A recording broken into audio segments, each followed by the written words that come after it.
Hey guys, welcome back to another quick assist video. Today I will be showing you how to turn on your watch history on YouTube.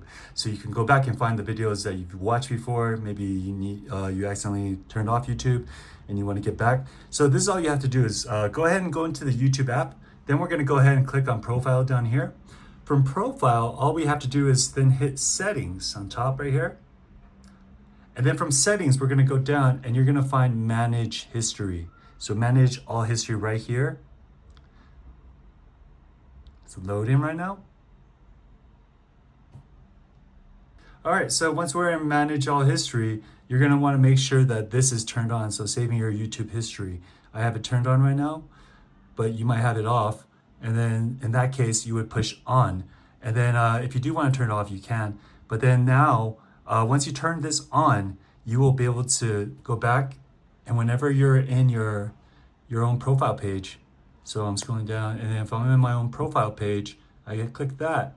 And then now you can see all your history, all the videos that you've watched before. And so if you didn't finish one, you can go back and then watch your history. All right, guys, so I hope this video helps. Please like or comment, subscribe. I appreciate it. See you next time. Bye-bye.